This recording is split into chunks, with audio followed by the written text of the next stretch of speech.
and welcome home to the Church of BL. I'm Saint Peachie, your patron saint of the problematic, here with a brand spanky new, hot off the smutty presses 18 plus Manhwa tear maker, Citrus Con Staff Edition. What do any of those words mean? Well, buddy, I asked my fellow Citrus Con staff. Wait, you don't know what CitrusCon is. Okay, we need to fix that. Let's hop on over to the website real quick. CitrusCon, founded by the Citrus Squad and Church of BL Discord communities, is a virtual 18-plus convention dedicated to all forms of boys love and queer media, as well as everything just fandom-related. Join us for a weekend stuffed with special guests, panels, games, and other activities, plus an artist alley full of cool merch and original works. On top of all of this is a special convention-exclusive Discord server where you can chat with other fans. So, with all that said, CitrusCon is a 100% free event, but you must be registered to attend. Registration closes June 19th, 2025, so go get your tickets at citruscon.com before you completely forget and then get sad that you can't get in.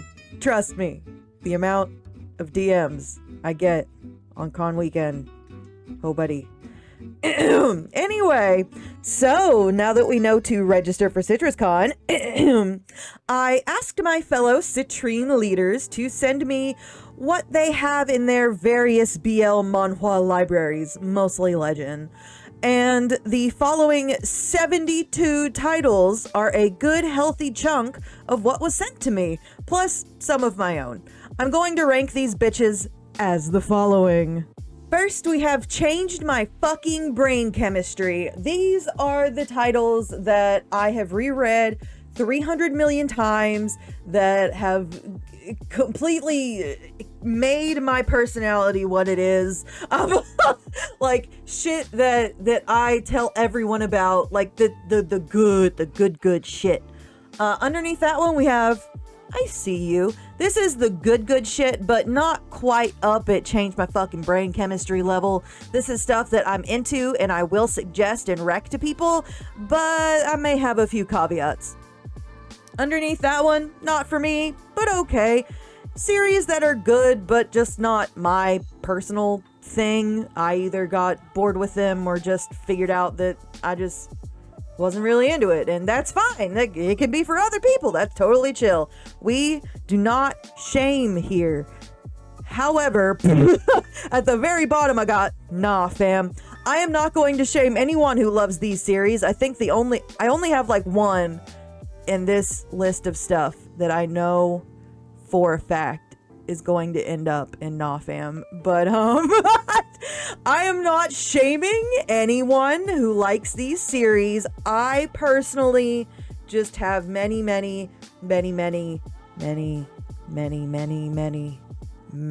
thoughts. And another column that I don't have on here because I decided it would be funnier if I would go in blind is stuff that I haven't read. There's quite a few on here that I haven't read, which is surprising because I've been on a manhwa streak for a while now and I've been reading a lot of them. But stuff that I haven't read yet, I'm going to look up, probably on Legend, and read the synopsis and then decide where it goes. So we will see what happens. And let's just get this party started, starting off with Full Volume. Haven't read it yet. Please don't hurt me. I already have the synopsis pulled up because I knew it was first and I haven't read it yet. But let's see. Global release, creatives, neighbors, comedy, and not safe for work. I'm into all those things. Okay, more. Let's see. Dowan has a problem. His neighbor Bomb seems awfully rude, but he's infuriatingly gorgeous. And the completely ridiculous cherry on top, Bomb turns out to be Dowan's all-time favorite cam boy, which only adds to the sexual frustration. Okay, BJ Alex. Balm is a metaphorical pain in Dowan's ass, and Dowan would like to return the favor physically, thank you very much. So Dowan has a problem in his pants. The question is, how is he going to solve it? You'll find out the answer if you crank the volume up and watch very, very closely. This sounds like beefcake BJ Alex. Which I'm into. I'm into that. Oh my God. I've been told multiple times that I need to fucking read this and I haven't yet. That sounds quality. Okay. Where do I want to stick it though? I am 13 years old. I'm going to say, I see you. I see you. I feel like I would get into that. That sounds really important. Let's see. Next up, Frenemies, Thicker Than Blood. This one is a historical series that is very, like, MDZS-esque, if you're familiar with Grandmaster of Demonic Cultivation, but make it Korean. I like their relationship a lot. Sometimes they're frustrating. Sometimes I want to strangle them, but I do really like this one. I've read it twice that I remember. Definitely something that I would rec to people, especially if they like Danmei. So I would stick that in ICU. It's pretty good. One weird thing about this one, the extras are so stupid. They're so dumb. If you're familiar with the extras in MDZS, one in particular that has to deal with sticking the hilt of a sword in a certain orifice, it's like that level weird.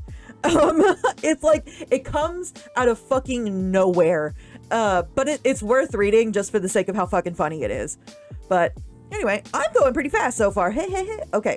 The words in your snare changed my fucking brain chemistry. I cannot tell you how many times I have read this goddamn manhwa. Holy shit. I love the characters. I love the plot.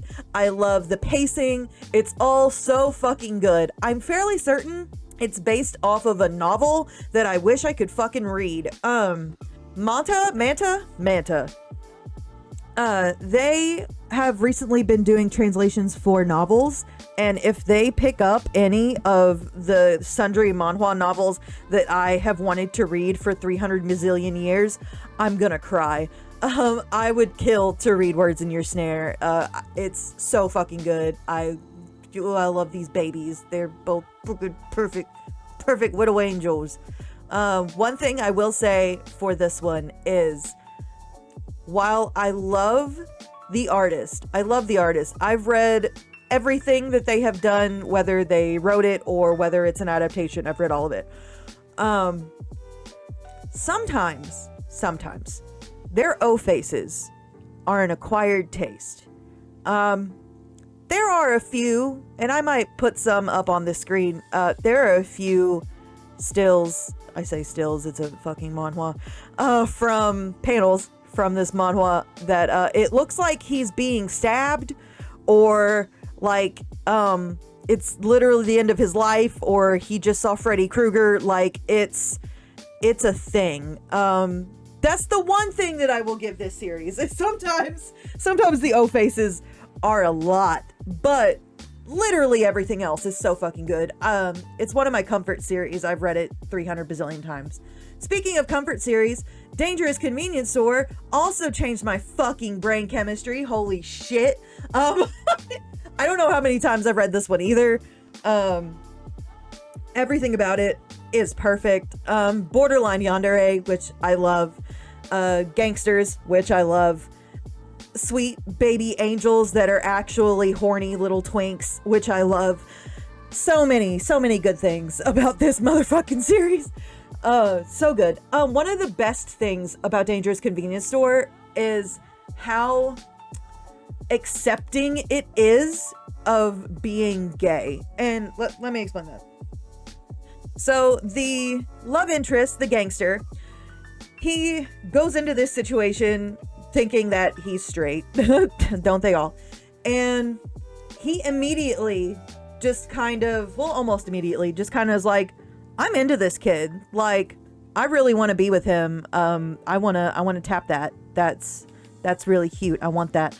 And when they get together the first time, they have like a one night stand, and then he fucks up real bad and then has this epiphany that, oh fuck, I like him.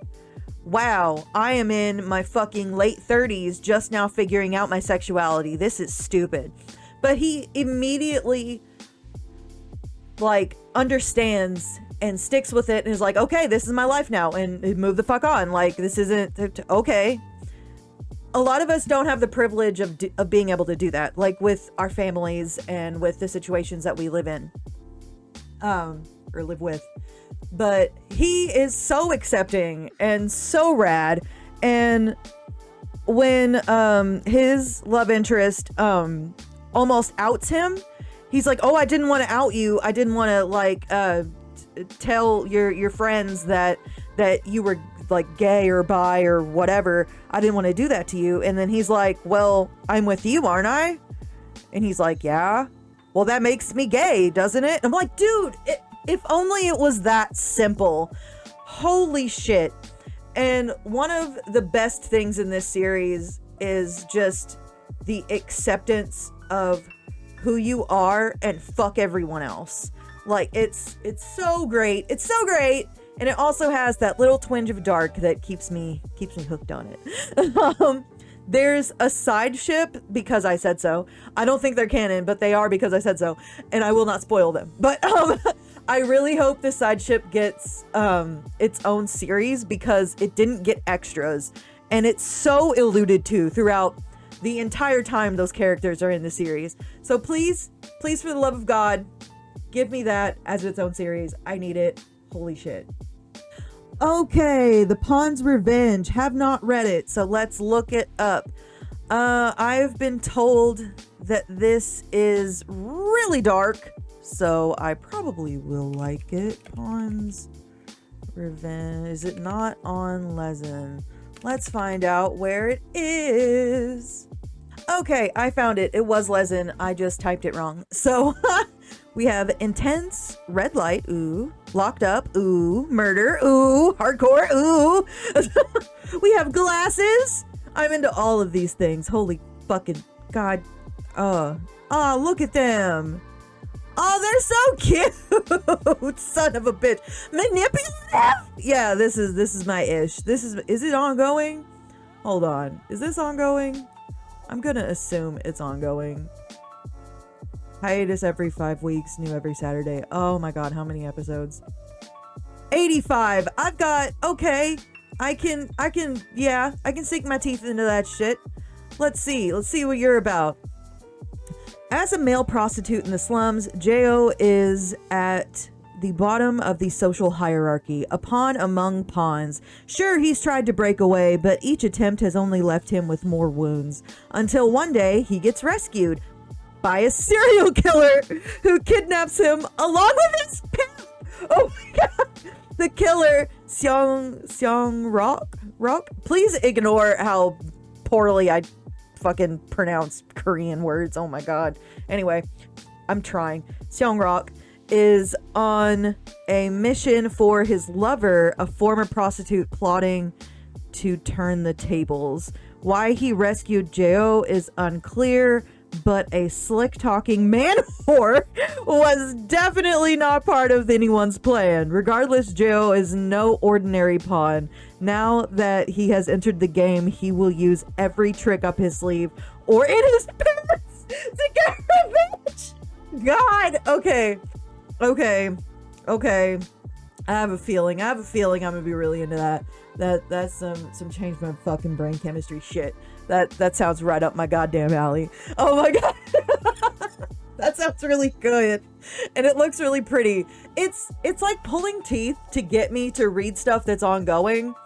But if it's good enough, oh fuck yeah. Yeah, I'll fucking stalk this shit out of a manhwa. Okay, speaking of shit that changed my fucking brain chemistry, Love Me or Eat Me.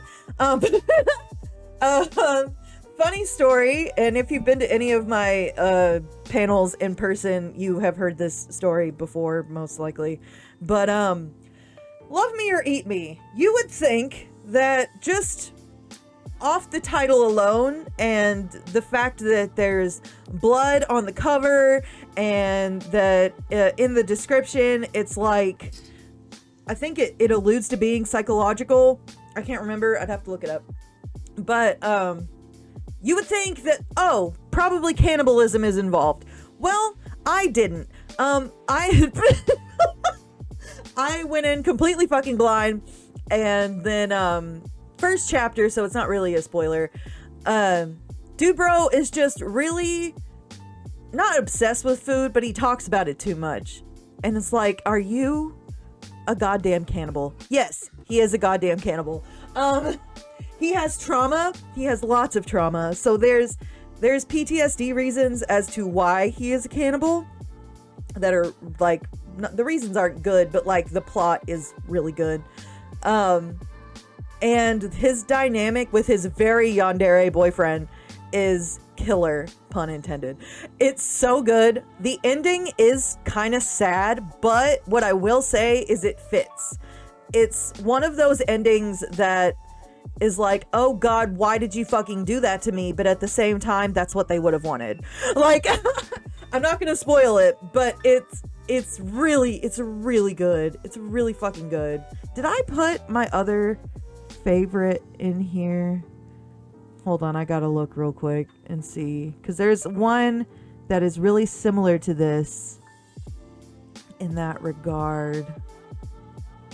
I did not. Okay, so there's another manhwa that's called Interview with a Murderer. You can read the 19 plus version on Manta with your membership if you have the membership.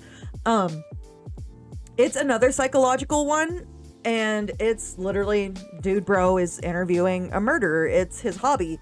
And specifically the one by KJK. There are two Interview with a Murderers. There's the KJK one, and then there's one by Queenza.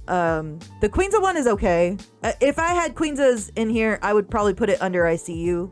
It was okay. Not my favorite, but it was okay. Anyway, the KJK one.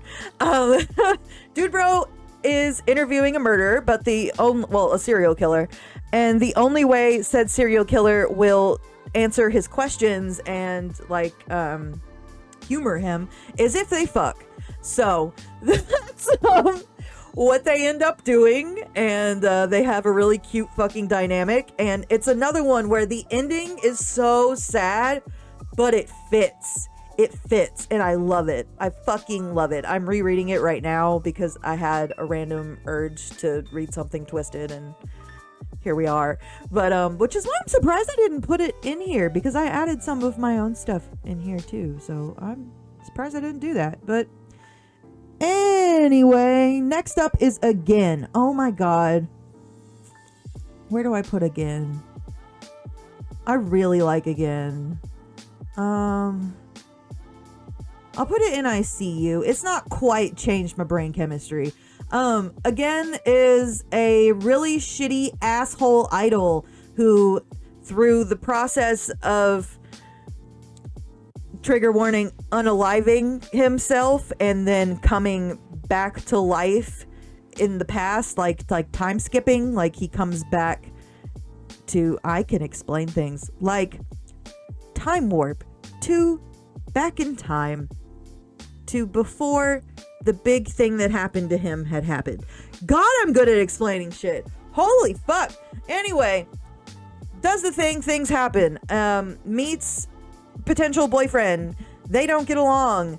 So of course they have to get together, and it's adorable and makes me happy, and it talks a lot about coming to terms with who you were as a person and accepting that and owning up to your mistakes.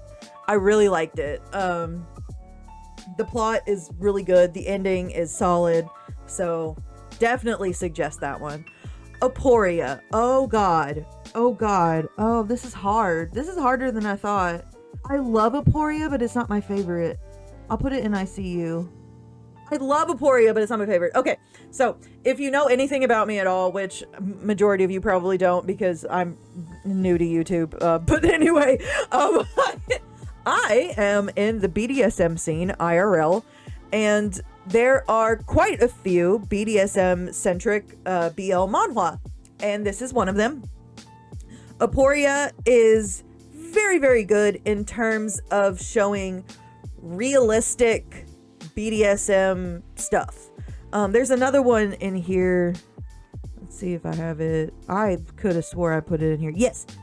I'm gonna go ahead and do this one because I want to talk about them at the same time. So this one right here is a title that oh my god, why can't I remember the title? Oh fuck, this one. Let me look at my cheat sheet. I hate myself. Oh my god, why can't I think of the title? I probably didn't even put the title on my cheat sheet because I'm like, oh, you'll remember. Bitch, no I won't. Hard-Boiled Love, there it fucking is. Okay, so Hard-Boiled Love is also a BDSM-centric manhwa, and as Aporia is. In comparison to each other, they're both very good, but in terms of realistic like showing of BDSM and how BDSM dynamics work and what's feasible, I feel like Hard-Boiled Love does it better. Am I saying everything they do in that manhwa is something that you could do IRL? Absolutely fucking lutely not. Oh my god, there's so much dumb shit. Like manhwa. Do not shove strawberries like the fruit up your ass. Don't do that. Do not shove anything that does not have a flared end up your ass, like in general. So no dice, no other small objects. Don't do that, because if you do, there is a high chance that you're just gonna suck that bitch up and it's never gonna come back out.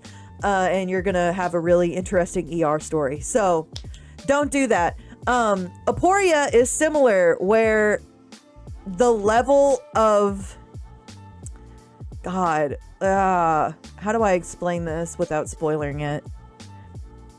Like physical beat 'em up type stuff that is in this that is not acceptable is kind of a thing.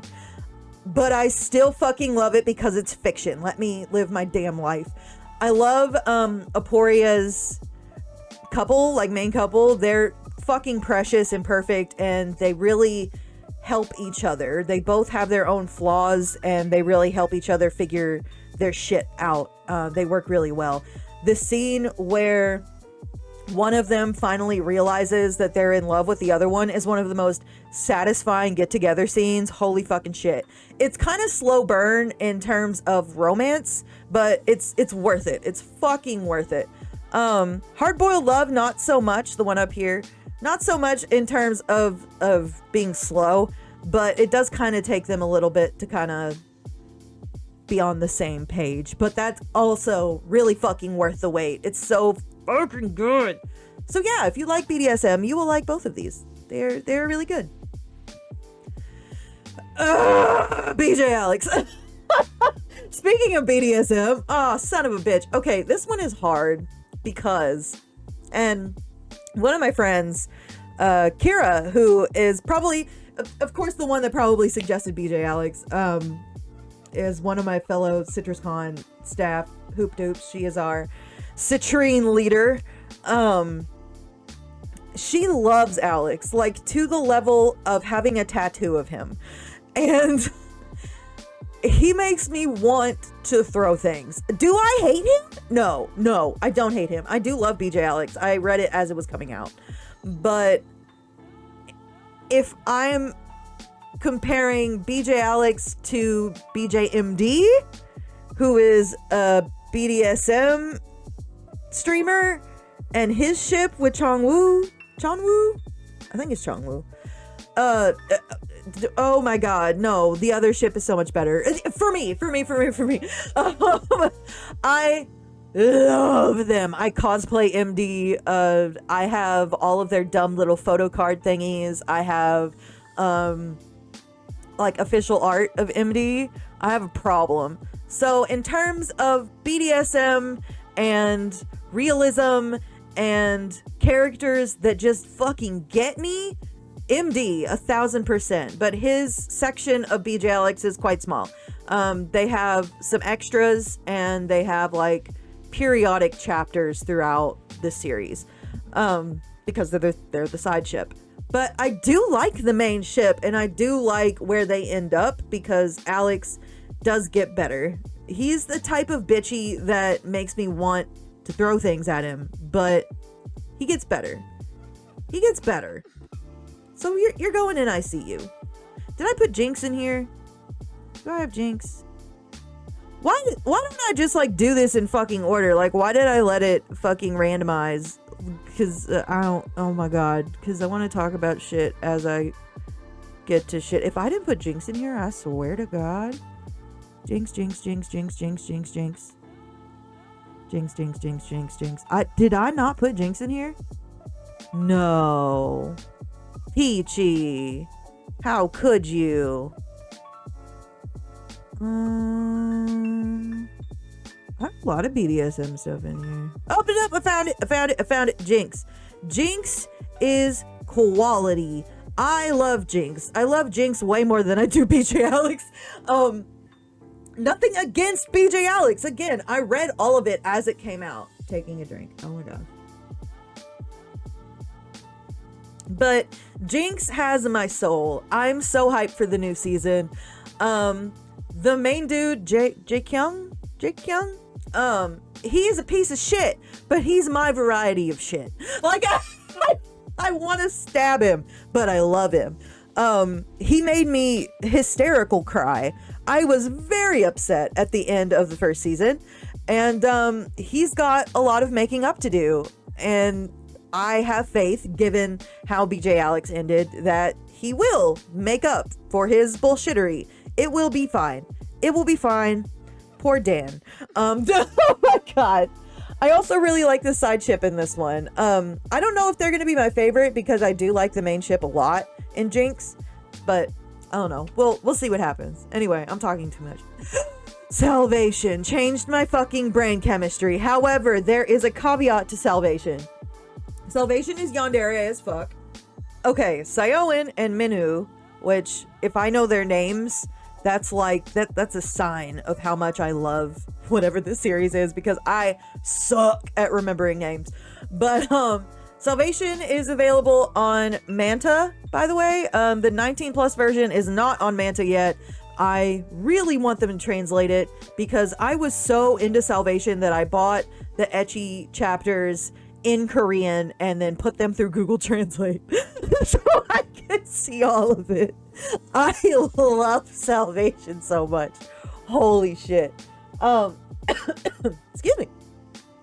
It is an isekai. Minhu, the bottom, is isekai'd into this like fantasy-esque universe where there are dragons and emperors and hierarchy shit, and he's told that he's a god and he's going to be the only person that can save the kingdom from this plague, yada yada yada, isekai shit. And Sayoin, his love interest, is the most yandere piece of fucking shit. Oh my god, like, who buddy problematic yandere, like, oh god. A lot of the shit he does is so fucking unacceptable. Like, shit that I was in denial that he did it. But at the same time, that's what I signed up for. Like, I love him. Again, this is fiction, not real life. Will I dote on certain series for their realism? Yes, of course I will. But will I also still read the shit that is fucking trashy and awful? Yes I will, because it's fiction. Let me live my life. But anyway, I really like Salvation. I like it so much that even if you can only read the 16 plus version on Manta, I always want to call it Manta. I wonder if they call it Manta in Korean. I don't know. Anyway, Manta.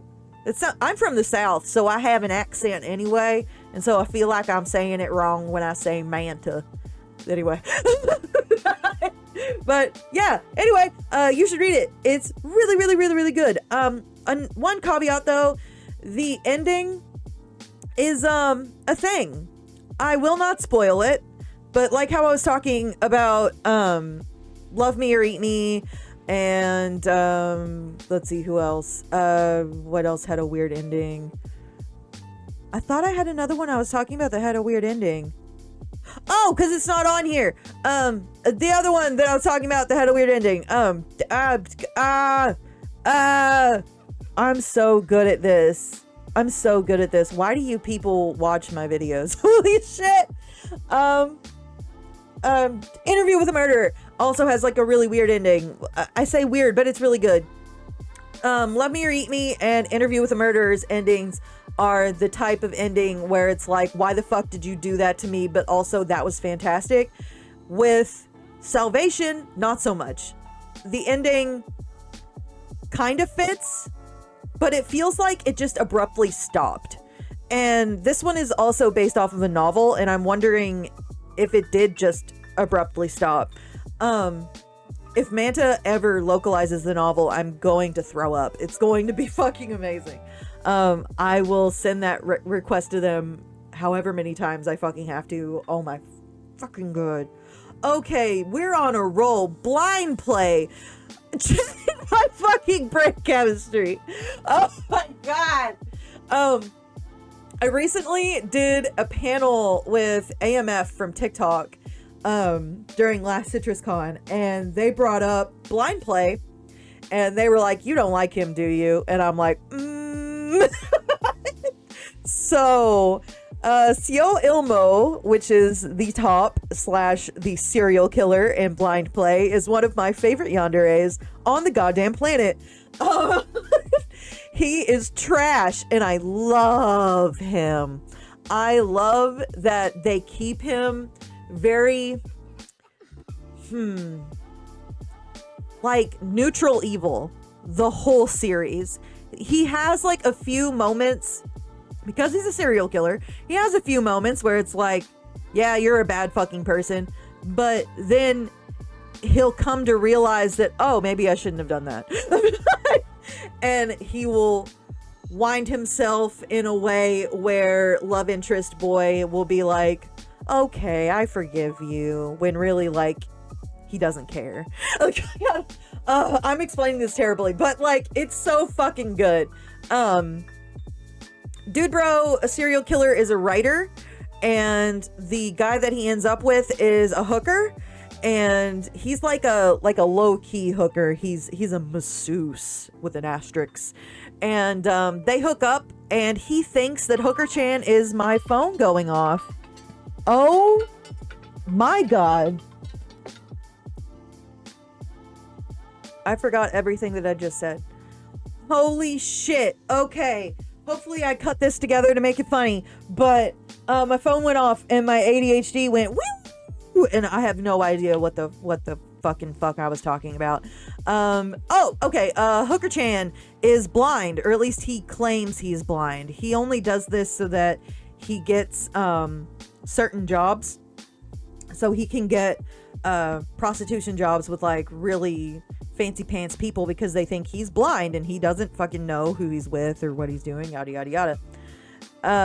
Does that with Serial Killer Man, and Serial Killer Man is on to his bullshit, and he does a lot of really twisted, terrible things to get fake blind boy to be his boyfriend. And that's all I'll say about it, because one, I'm being ADHD, and two, it's so fucking good. Holy shit. Another thing that is so fucking good, holy shit, is Blood Bank. Oh my god, changed my fucking brain chemistry. Holy shit. Are these gonna be like... Oh, it's because it has a frame. Okay, anyway. I'm special. Blood Bank is full of, like, hierarchical shit and, like, acceptance kind of shit of, like, I want to be this particular kind of person and I don't care how you feel about it. It has a lot of good, squishy PTSD healing in it, but it's also BDSM adjacent. Is there stuff in here that is like shit you would never do or shouldn't do? Yes, 1,000,000%. But again, it's fiction. But you know, the biggest like point of please fucking read this is vampires. Vampires vampires, really hot vampires. It's very important, vampires. I'm not going to spoil shit for Blood Bank because you need to experience it. It is a fucking roller coaster of a ride. The ending is fantastic. So if you're in this series and you're afraid of where it's going, don't worry, it does get better. Holy fucking shit, please read this. Oh my god. And I have time for one more. I am not getting into Brothers Without a Tomorrow yet because that's going to be a whole fucking thing. Let's do Bye Bye. Bye Bye is I See You.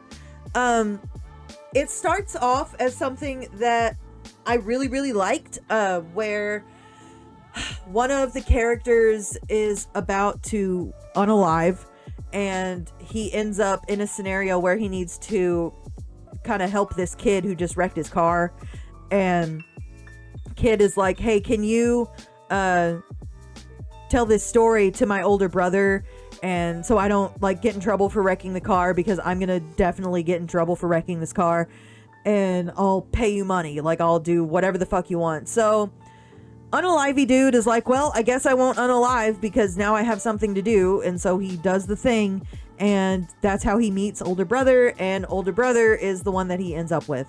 They have a kind of weird relationship at first, but it's cute. I think it's cute. I also think older brother gets really problematic in like an almost uncomfortable way at times, but he gets better. If anything, the ending to this one was too squishy for me. That's why it's an ICU. I also think it's Omegaverse too. But it's Omegaverse. There's scenes in this with dealing with like miscarriages, which I'm not spoiling anything. Like they don't have one or anything like that. But like it deals with like dealing with the emotions of having a child and getting into the headspace of I'm going to have a child, and then having something bad happen, whether that be a miscarriage, whether that be something happen to the child and they get sick, or something like that, which was really realistic and something that does happen to real uterus having people. And I did really like that. It did start off like my level of edgy, and then it just kind of went into squish territory, and then I kind of got bored. But I will say the ending is good, and it's worth reading, and the art's really pretty, so it's worth it. I've spent a good 30 something minutes on this, and I've barely fucking touched half of these. This is gonna be a series. So if you found this entertaining, please leave a like, leave a comment, subscribe. I'm definitely gonna do this more. I might stream doing some of these, so join my Discord server. Come listen to me incoherently ramble about manhwa, because I love that shit. But till then, you're valid. I see you. Have a great evening.